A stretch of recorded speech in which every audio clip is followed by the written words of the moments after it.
Combien de malgaches ici présents ont compris ce langage?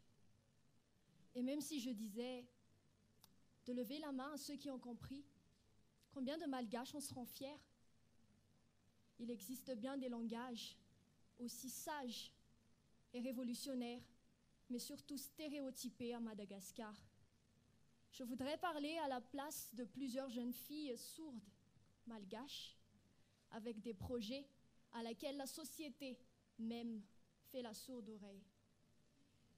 Comme moi, elles ont bien des programmes de développement, elles ont bien des idées et elles ont bien des rêves d'avenir. Et aujourd'hui, je veux me battre pour qu'on puisse les écouter.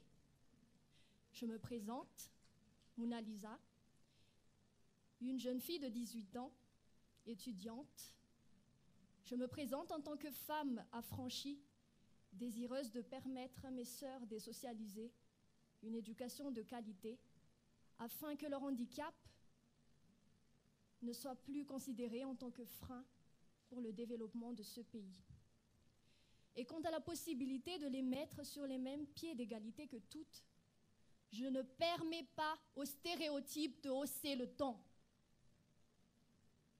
Dans ma ville, à Tamatave, il y a très peu d'écoles réservées à ces filles, des écoles primaires et mal entretenues, majoritairement prises en charge soit par des associations ecclésiastiques ou des associations privées.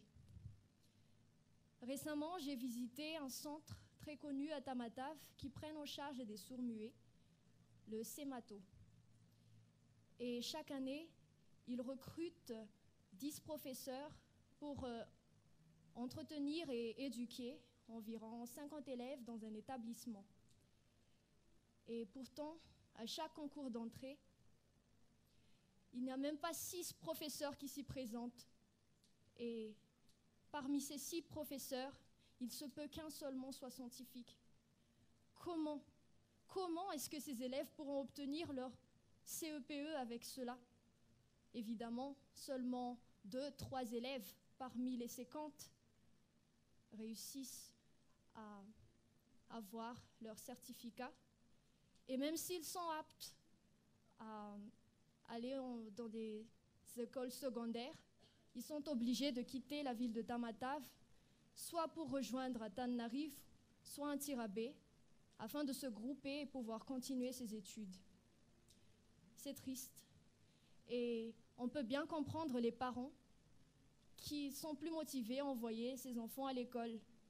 Je me suis mise un peu à la place de ces parents et j'ai compris la désinvolture. Tellement envoyer ses enfants à l'école, et à quoi bon? Pour finir charpentier ou couturière, peuvent bien faire ça à la maison, non? Et donc, chaque année, le nombre de sourds-muets qui ne savent ni lire, ni écrire, ni, encore pire encore, décoder le langage des sourds augmente de plus en plus à Madagascar. Et ça me fend le cœur, car la majorité est envoyée à l'école, non pour lutter contre cette ignorance, mais pour être débarrassés, car ils sont considérés en tant que charge pour la société, en tant que poids pour la famille. J'ai eu l'occasion de rencontrer quelques jeunes filles entre 15 à 20 ans, et je me suis mise aussi un peu à leur place. Et c'était dur pour moi, car moi, à 18 ans, je viens de passer mon bac, et eux. Et bon, je me suis un peu mise aussi à la place de l'État et de la société. Et là, la faute à qui, la faute à quoi? Je me suis juste dit qu'on a besoin d'agir, car on peut agir. Et lorsque j'ai vu dans les yeux de ces filles, dans ces regards, non le désespoir, ni la honte, j'étais éblouie. Et c'est ce qui m'a permis d'être là aujourd'hui. Je suis passionnée par leur regard qui désire d'être forte et inarrêtable. Comment résoudre le problème? Ça, c'est la question principale. En fait, la question n'est pas là. Elle se tourne plutôt sur les fondements du problème même. En vérité, le problème est la société. Et au moment où on commence à ouvrir les yeux, cette ouverture d'esprit permettra à ces filles, à ces sourds-muets, de pouvoir se déployer et ouvrir les ailes vers leurs rêves.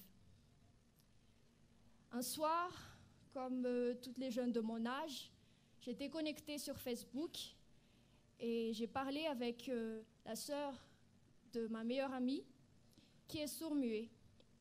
Et j'étais vraiment choquée parce que j'ai compris qu'en moi et elle, on ne parlait pas le même langage. Elle ne comprenait rien de ce que je voulais dire. Imaginez une jolie petite fille magnifique qui est talentueuse et quand tu lui poses des questions genre quel âge as-tu et qui te répond oui, quel âge as-tu, où habites-tu, oui, tu viens d'où, oui. Elle ne connaît même pas son âge et ça m'a attristée. Mais à partir de cela, j'ai pu voir une initiative. Je pense qu'il est nécessaire d'introduire dans le programme scolaire malgache le langage des sourds pour que tout le monde puisse se communiquer et que personne ne soit privé de leurs droits. Et je tiens à ajouter aussi qu'actuellement, la société malgache marginalise les sourds-muets. Et le langage des sourds n'est pas accepté. Est-ce que vous voyez des sourds-muets dans les rues à Madagascar porter des prothèses? Ça se fait, non? Pourquoi personne ne porte des prothèses? Parce qu'ils ont honte de la société. Et oui, les mass médias ont un rôle primordial dans ce que je vais dire. Donc, les mass médias, la plupart des mass médias à Madagascar, permets-moi d'utiliser ce langage, stigmatisent les sourds-muets. Je pense qu'il est nécessaire d'instaurer dans le code des mass médias la valorisation des sourds-muets, comme on a fait avec la valorisation des enfants. Et aussi, je propose qu'on puisse considérer les éducateurs bénévolats qui sont dévoués à l'éducation de ces sourds-muets en tant qu'éducateurs, parce qu'en général, c'est ce qu'ils le sont, non? Et ça me fend le cœur. Ça me fend le cœur quand on pense, quand on songe à l'importance qu'on accorde à ces sœurs, à leurs valeurs, ses droits. Pourquoi est-ce qu'un sourd-muet ne peut pas être comme moi? Et j'ai réfléchi, parce que je me suis mise à la place d'un chef d'entreprise. Et là, je me suis dit, tiens, des CV, l'autre un sourd-muet et l'autre quelqu'un de normal, valide, comme disait mon ami. Et logiquement, je vais prendre la valide, non? Pourquoi? Parce que je ne peux pas communiquer avec le sourd-muet. Mais si le langage des sourds est instauré, il se peut que je puisse communiquer avec. Mais je n'ai pas envisagé le fait que, et si le chef d'entreprise était sourd-muet? Et si le chef d'entreprise était sourd-muet? Mesdames et messieurs, vous avez la possibilité de permettre à ces enfants comme nous de pouvoir accéder à cette société et d'être entrepreneurs même. Donc, s'ils n'ont pas la chance de parler, donnons-les le pouvoir de parler par l'action.